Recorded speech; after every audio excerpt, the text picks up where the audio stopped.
Hello, everyone, and thank you again for joining us today here at Pax at Lux Mundi, where we get to bring you wonderful guests that will be presenting during our conference, our seventh World Conference on Peace and Light. And today we have a very, very special guest, and his name is Clint Ober. Clint is from California, from Palm Springs, California. And he is the CEO of Earth FX Incorporation. And he has spent most of his life deepening his knowledge on the grounding of electrical systems. He started in the 60s working with a cable company, and now he is part of a really big movement called earthing. Hi, Clint. Thank you for being here today. Well, hi, Sarah. It's very nice to be here. I really appreciate this opportunity to share as much as I can with, regarding earthing. Yes, yes. There's so much that I could say about everything that you've done, but I actually want you to explain to us how it is that you came across this and what inspired you to create Earthing and Earthing Institute, correct? Right. Yeah. Well, it's kind of a long story, and I know we have to keep it short for this presentation. But basically, I spent 30 years in the communications industry. And in anything electrical and communications, you have to ground all of the equipment in order to prevent static electricity or charge, or if there's lightning, you have to protect everything from fire and so on. And so I spent 30 years, involved in that industry where grounding is common knowledge. It's just something you do. And I retired 20, 26 years ago, something like that. And but anyhow, one day after I retired, I was standing outside of a restaurant, and after I had a little an event where I was working on some static electricity, and I went out there, and a tour bus pulled up, and it had, maybe, it was 20, 30 people got off, and they were all wearing white Nike shoes. Looked like they were all brand new, and it looked like they just left a strip mall or something like that. And and the shoes were on sale. And but what dawned on me at that time was, is I had to ask myself, because I was working with electrical at the moment, and I said, I wonder if there's any consequence to us humans no longer being naturally grounded, because when I was a kid, we never wore shoes except to go to church or to go to school. And even then, they were leather. So if it rained, we had to take them off and carry them so we could save them. Otherwise, it would ruin them.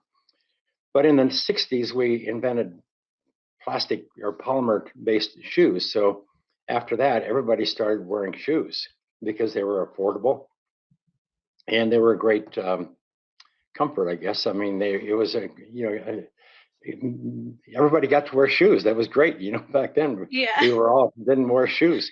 So, but anyhow, I didn't know for sure. So I went home that night and I started playing around with a voltmeter and measuring the electrical charges that are created on the body just in our normal homes.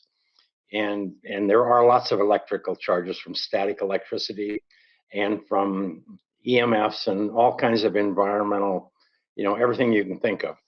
Uh-huh. And I didn't really know too much about it. But anyhow, that night I was playing around, and I decided to ground myself while I was in my bed. So I went outdoors, put a ground rod in the earth, and run a wire from my bed to the ground, and then took a piece of metal duct tape, and I laid it on the mattress, connected it to the ground wire, and then I just laid on it, and then I took a meter so I could test and confirm that I was actually grounded to the earth in, Wow. like laying barefoot on the earth, like laying on the earth or barefoot on the earth. And in the process, I mean, the next morning I woke up and I was pretty much in the same position, and the meter I was using was laying by my side. And I thought, wow, this is pretty incredible, because for me, in order to go to sleep, I was like 50, in my 50s then, And I had lots of pain, skiing. I mean, I was a cowboy. I was all these things. And I had every kind of pain you could possibly imagine. But I had lots of pain, so oftentimes I would take Advil or some kind of a to knock down the pain so I could sleep, and then get up in the morning and have black coffee. But anyhow, that night I just fell right to sleep. I fell Yeah. right to sleep, and I woke up. The meter was beside me, and I said, "Wow, there's something going on here." And so then over the next few days, I continued the process and kept getting good results. Then I grounded a couple of my friends, and they said, "Wow, this is pretty significant." But at the time, we thought it was just, well, it improved sleep, which is good. Everybody needs good sleep. Yeah. But one of the friends had severe arthritis in his Okay. joints, and he came over a couple of days after I grounded him, and he says, "You think there's any chance that this could be affecting my arthritis?" And I said, "No, I don't think so. I think it just works on sleep." Then I recognized that my pain from all the years of being a cowboy, Mhm. whatever, um, it started to diminish. And I thought, wow, this is really incredible. So I started looking. Back then, the internet was not, there wasn't much there, but I was playing around trying to get on AOL, trying to get on Nexus Lexus and some of the databases and try to find out grounding and pain. Well, there's no Mhm. such thing in the medical libraries. um, I tried to find out the cause of pain, trying to find out how grounding affected pain, and there was nothing. And I thought to myself, well, this is really odd because, and I kept playing with it, and sure enough, the results are the same every time whether it's me or my friends or anybody. And so I went down to a medical library in Arizona, Tucson, and started asking questions there. What is, how come grounding reduces pain, and how come nobody knows about it? And how come nobody's not doing anything about it? Because everybody has pain. And so I couldn't find any answers. And so as time went on, eventually I said, well, I think I'll go to California. I went out to UCLA, and they pretty much laughed me off campus. They said, you expect us to believe that somebody's going to put a nail in the ground, tie a wire around somebody's toe, Yeah. and they're going to sleep better? And they said, get out of here, you're nuts. And but anyhow, I made a few friends there along the way, and so on. But anyhow, it was a process of, I accidentally or intuitively, because of my background, identified or made this observation. Let's put it that way. And because nobody was aware of it, and I couldn't find any information, we had to do some studies to get people to believe it. So I did the first study myself, Okay. and then I had really good results, and we ended up getting a handful of doctors and scientists and researchers eventually uh, got involved and looked at it and said, wow, there's something here. How did we miss this? And, and we ended up doing, over the last 22 years, I think we've done 24, 25 peer reviewed published studies. That's And what they amazing. all show is that uh, grounding the human body, just like we would ground an electrical Mhm. device, what it does is it brings the device or the body down to earth potential. Okay. And the theory, and this is what kept me motivated through all of this, is you can't have charge in a grounded object. And Ah. pain is from inflammation. Inflammation is charge. It's reactive oxygen species, or what we call free Yes. radicals. Mhm. They're oxidizing or burning up cells, creating inflammation. The word inflammation means on fire, body on fire, body in Okay. flame. So when Yeah. you ground the body, what it does is it reduces inflammation. Now, the process by which it does that is, it took us a couple, 3 or 4 years to figure that one out. And we had researchers, you know, uh, and you would think this would be just easy, but it wasn't. So what we ended up learning was that the word inflammation didn't enter language, modern language, until about 204, 205. I didn't know that. That's something new. Yeah, Ah. before then it was just pain. and and Ritger and the boys back at Boston, Mass, they were the ones who did all the early research on inflammation.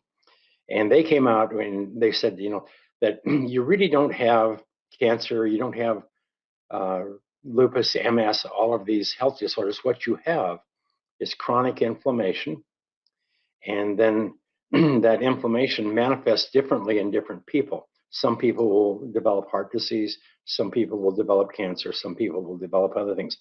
But it all starts with um, inflammation. And inflammation, to simplify it, it's produced by the immune system itself. And we didn't know this at the time; nobody did. But Mhm. when you're when you have an injury or a pathogen in the body, then the immune system will send a white blood cell, let's say a neutrophil, and it'll Okay. go over and it will encapsulate the damaged cell or a pathogen, and then it releases what we call reactive oxygen species. And the word reactive means that these are molecules that are electrically charged. Meaning Okay. they can uh, they're radical. They can steal something. They can steal an electron from a pathogen, and that's how the immune system destroys pathogen. These reactive oxygen species will rip the electrons from the pathogen or the damaged cell and destroys it. That's it. That's how the immune system works. And that was a surprise to me and a lot of people at that time. Now, most people knew this, but they didn't realize that what chronic inflammation is.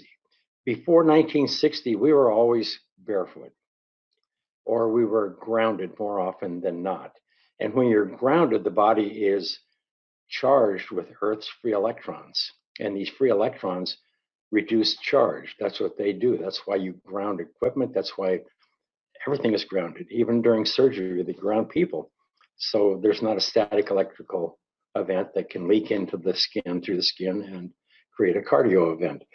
But but anyhow, bottom line is the immune system was always dependent on us being grounded. It didn't know that in the last 100 years that we would start wearing rubber sole shoes and living in homes that have carpet, and that we would no longer be naturally grounded. So this invisible force that when we touch the earth, our body becomes negatively charged. And that means flooded with free electrons. So the immune system can do its things and not worry about damaging adjacent tissue or creating inflammation in the body. It's interesting. There was one thing I heard in one of the films that I watched, which was that you grew around Yes, Native American communities. yes, And there was an incident of a little girl who was very ill. yes. Can you share that with us today? Because I think that was a very, very impactful story. Yeah, it was a friend of mine, school childhood school friend, and we came home from school one day, and his sister had, I think it was scarlet fever. It was one of those type things. And back then there was not a lot they could do, except there wasn't a lot they could do about a lot of things back in those days. And again, this was back in the uh, early 50s, Mhm. 70 years ago. And the but there was nothing they could do. They had taken her to the doctor, and she was running high fevers. There was so there's so they ended up bringing her back home. So the grandfather, or the older gentleman in the family there, they went out and dug a pit in the ground and threw a little bit of straw in it, and then he built a fire next to it, and then they put her in the earth on the straw, and then he sat there with her along with other people occasionally, and just kept the fire going and just sat there. And about 3 days later, she recovered. And that was after the doctors had told her and told the family that there was nothing that could be done. No, And no, so and that's what I found to be so intriguing was that the elder of the community knew that she right. needed to be in the ground, and Yes. and she healed. Yeah, and I And, thought that was fascinating. and afterwards, in doing research on grounding over the years, we've learned that there's lots of indigenous cultures that use that practice. It's Yes. like the concept in, I think even in some of the religious literature, there's statements about, bury your gnarled fingers or hands or whatever in the earth from which you came, and the earth will heal you. So it's something that's been around forever, and it's like, but again, nobody recognized what it was because everybody was naturally grounded. So as long as you're grounded, you don't have any problems. The problems only show up when you're not grounded, Right. and that's what Right. we spent the last 20 years doing, was grounding people and monitoring the results so that we could see the effect, the biological effects of grounding the body. And it's quite significant. It And is. And this begs my next question, Clint, is how can, based on everything that you're sharing with me today, which with us today, which is uh-huh. very significant. This is important knowledge. How do you think this can help humanity? How can these findings and all this knowledge that you have based on earthing, how can it inspire a better world, a world of peace and light for humanity? Well, if you look at the world today, pain, everybody's health is compromised, even our children, like Hmm. autism and all of these things.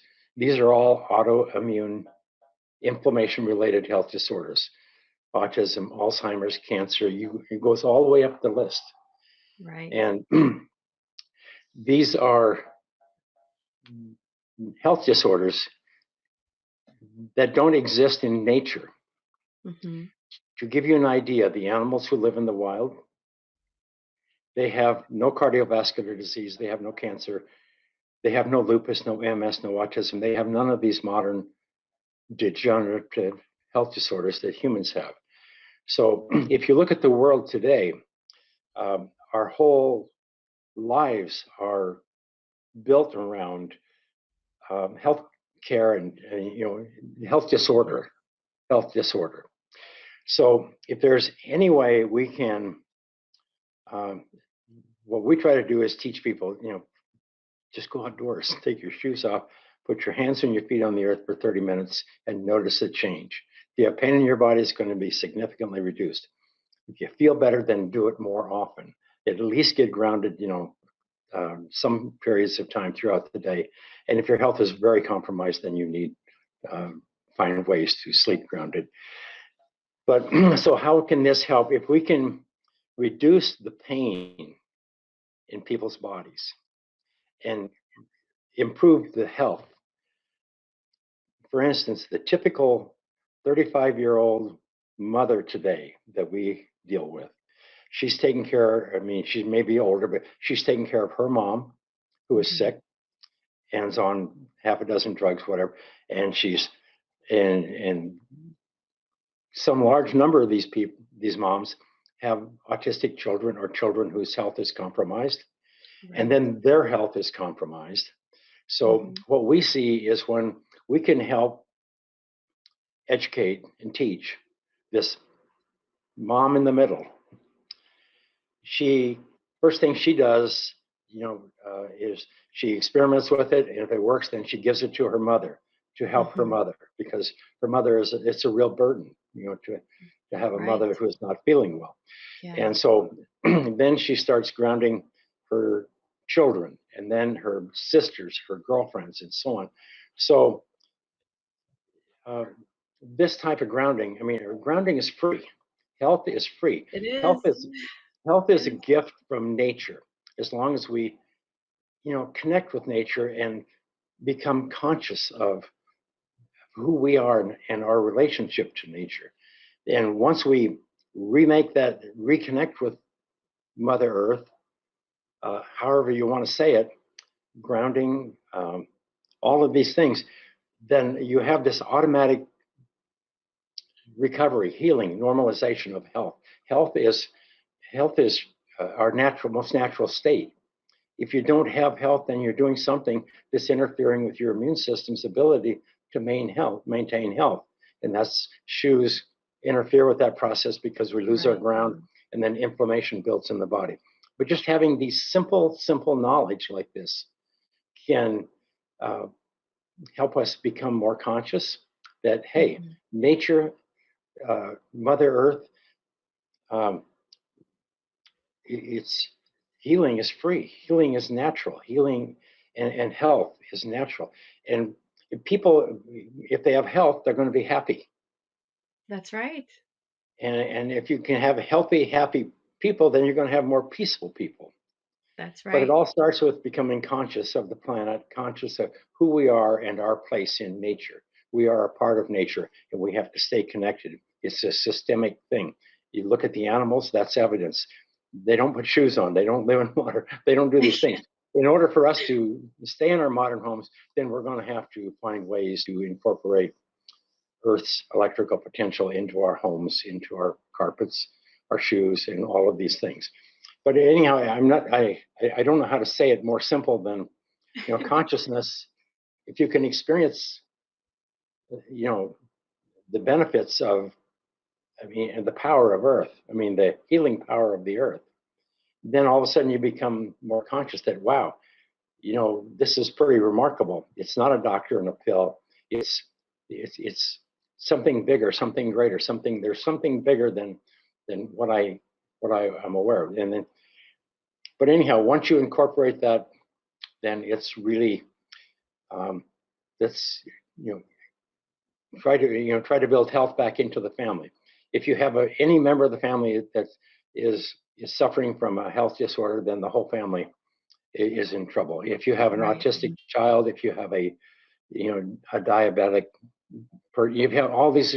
So we need to any of these things that we can educate people and teach them how to connect with nature and to the power of nature and and I'm getting lost on words here, uh, but it's really important. I don't know how to say it more than conscious, and we have to become conscious of who we are. We are a piece and a part of nature. We are the earth up walking around, and Right. and we have to recognize that and reconnect in spirit and physically with the planet. And the earth has energy; it resonates in us, and we're humming with eons of years of nature. And so there's much more built into the earth and in our bodies we don't even know about. But it cues all of our hormone cascades. It helps us, when to sleep, when not to sleep, all of these things. But we need to, you know, by putting your feet on the earth and learning that the earth affects how you feel and affects your health, that makes you more conscious of the fact that, hey, there's something more than TV and what you see on TV and Yes. commercialism and all of these things. We are we are all connected. We are all human beings. We are all part of the earth and everything that's alive, and we need to be aware of that. And to find peace, we just need to find our place in it. Health, happiness, enlightenment, and then peace is a byproduct. That's amazing. So I don't even think I need to ask you the next question, but I will, which No, go is, ahead. with everything that's happening around the world right now during these times, do you think there's a reason for to keep hope? Oh, absolutely. I come from the television industry, in the early days, like cable television, so on. And I remember that when we saw satellites back in the 70s, you could put a satellite up in the sky and it would stay there, and then we could bounce TV signals off of it. And at that time, we knew a little bit about the potential of cellular and computers and all these things. But I remember one day we were at a conference somewhere and we were discussing this. And I said, I can imagine, I can see that one day that the poorest people or the poorest person living in a rice paddy in China or any other person living anywhere in the world, because of these satellites, we're not going to have to build all these cable systems and everything. Information can be bounced off these satellites and down to, and eventually we knew it was going to be a cell phone or a Oh, computer wow. Hmm. so that everybody can have all of the information have available to every person on the planet at the same time. not just some smart people in New York or some whatever or whatever, but but the great today we have, the advent of satellite communications, we have the internet, we have cellular, telephone, computers, all of these things. And it allows everybody to see everybody. Right. And it kind of, in a sense, creates a global brain so that we're all a part of the workings of life on the planet. And so I see that, and I know that anybody who can see and look into the eyes of some person living in some country they've never even heard of, and they see the warmth and the love and the heart and the vibrancy of life there, even though it's a different culture or a different belief system, whatever. But they see themselves in each other, and that alone is what we have is that's how you're going to have peace. You're going to have to. It's through education. It's through becoming conscious that we're all the same. That we're all in this together, and and and, and we have to take care of each other, and we have to take That's, care of our environment, our planet. It's all. It's all. Yeah, the future is very bright, I I, think. um, I agree with you, and you couldn't have said it any better. I think that you really pulled at my heartstrings with everything that you just said right now. And it's true. And it's amazing, to be able to really acknowledge people in all walks of life in any Yes. place in the world. We're lucky that we have this technology, to be able to connect with other people around the world. And like you said, it does create I've never seen it or thought of it that way where, it creates this global brain. Yeah. um, but yeah, I think, what you said is right on. And I am just so pleased, Clint, that you're going to be presenting with us, during June, during the Okay. seventh World Conference on Peace and Light, and that we're going to get to talk to you some more and people will be able to ask you questions. And I think what you've discovered and tapped on is so important for humanity right now. And with, all these things that you talked about, inflammation, whether it's arthritis, TMJ, Yes. um, all those things are issues that so many people are dealing with every single day of Mhm. their lives, but that, they could easily find a solution if we just reconnect back to nature and everything that she has got to offer. And I Yeah. think it's amazing. And I'm just so pleased and honored, Clint. I can't say it enough. I'm honored to have you here today. Is there anything else that you want to say before we say goodbye? No, I'm just grateful that I have an opportunity to share this because it came to me intuitively. I'm not smart enough to say this is right or wrong. I just via experience and over the last 22 years, um, we have done lots of studies and we have most of all grounded lots of people and seeing just life-changing experiences. And it's just the power of nature is just unbelievable. This is how we Yes, got here. Is that's nature right. brought us here. Yeah. So That's we have. right. So it's really an honor and a privilege to be able to share this um, Well, it's an and honor for help us them. to have you and to be able to listen, to everything that you have to share with us, and to just tap into that wealth of knowledge that you hold. So thank you Okay. so much, Clint. It's been an honor, and I can't wait to see you on the days between June 18th, 19th, and 20th of this Cool. year. All right. Thank Very you. good. Thank you. Okay, My thank you, pleasure. everybody, and we'll see you soon.